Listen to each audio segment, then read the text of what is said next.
Hello and welcome back. In this video, we are going to add our first service, and it's going to be the notification service.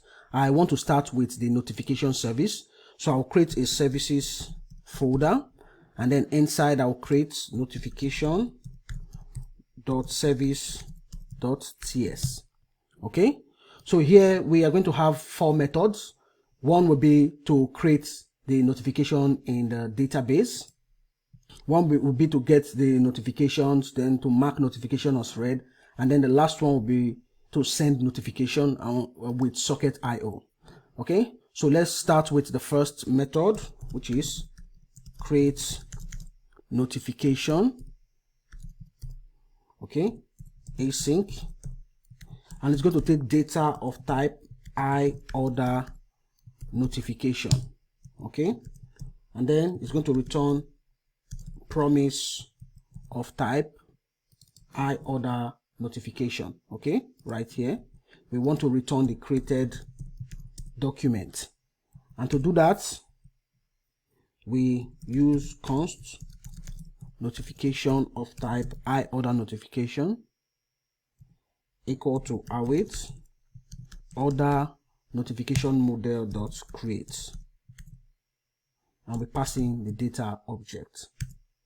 This should be promise, and then I'm going to return the notification. Okay, so this is the first method that we need. Okay, and this will just be used to create the notification. And then let's add the method to get. I can duplicate this. I'll call this get notification by ID, and I'll pass the user to, which is going to be of type string, and then here is going to return an array of iOrder notifications. Okay, and we will need to use the aggregate method. Okay, you can use the find method. Okay, but I think the aggregate method makes much sense. So aggregate, and then inside I need to use the match operator. Okay, use the match operator, and I want to match every document or get every document where the user to matches the user to ID. Let me say user to ID that is passed here. Okay, so if we go to the model, you can see we have this user to property, which is an ID and is indexed. Okay, so here I will say notifications. Okay, and then let me export it. Then the next method will be to mark notification as read. Let me do this and then format properly. Okay, I'll call this mark notification as read. This is going to take the notification ID, okay, of type string, and we are going to return the notification object. This time it's not going to be an array. Okay, this is going to be notification. We are not using aggregates. We are going to use the find one and update. Okay, remember how the find one and update method works. Okay, we want to update the document and then return it. Okay, so this is going to be find one and update, and then I'll cast this as iOrder notification, and then inside I want to update the document where the underscore ID matches the notification ID. Okay, so where the underscore ID matches the notification ID, and then we are going to use the set operator. Okay, so we want to update a field. I'll say set, and then it's read. I'll set it to true. Okay, and then after that object, I want to add this object with new set to true. The find one and update will always return the object, Now, if you don't set this new property, it's going to return the old object before it was updated. But with this new, it will return the updated document itself. Okay, and then we are going to add a method here later. Let's just finish up with the last method. Okay, so what we are going to do once the update is complete, we are going to use socket IO to send the information. I think we can do that. Okay, so let's see. I'm thinking, because I will need a method from the other service. Okay, it has not been created. Let's leave it for now. Okay, so once we create our other service, we can come back to update this method.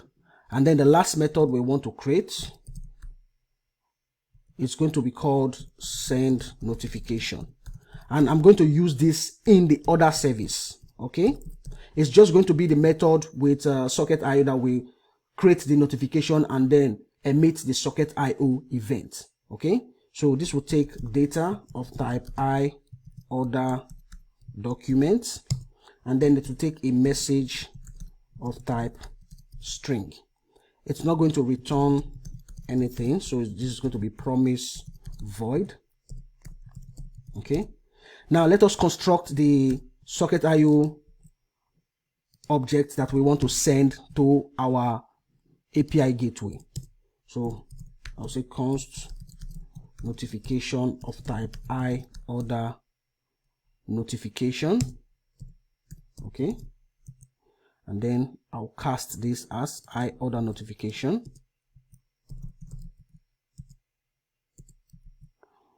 Now the properties we need the user tool. This is going to be data.seller username. You know what? Here I'm going to pass the user to ID here of type string. Okay, so I'll pass it here, and then we need the sender username. This will be data.sender username. Okay, and then we need, let's see, why am I getting this? Seller, I beg your pardon, it should be seller. Okay, and then sender picture data.seller image. When we get to the front end, all of this will make much sense. Okay, when we start using them. Okay, and then receiver username, this will be data.buyer username, and then receiver picture will be data.buyer image, and then we pass in the message, and then order ID will be data.order ID. Okay, so this is the information that we want to send to the API gateway, and then the API gateway will send it to the front end. Now what we need to do is we need to use this method. Okay, so wherever this function is called, we construct this object, we create the notification. Say const order notification of type I order notification equal to await, and then we call this with our notification object. Okay, so pass this right here, and then I'm going to call the socket IO object. So let me get the name. What did I call it? Socket IO order object. Okay, I'll paste import, and then dot emit, and the event name is going to be order notification. And then we want to pass two set of data. We want to pass this data object, that is this I order document, so I'll pass it here, and then I want to pass this order notification as well. Okay, so the order document and the notification document we are sending to the API gateway. So in this method, this is what we need. Whenever this method is called, we create the notification and then send it using socket.io order objects method to emit the event or send it to the API gateway. And I think this is going to be the only event. So every time we create or we want to emit a notification, we are always going to be using this event name. So let's add it to our API gateway. Okay, so go to API gateway sockets, then sockets.ts, and let me just copy. I think I can copy one of these.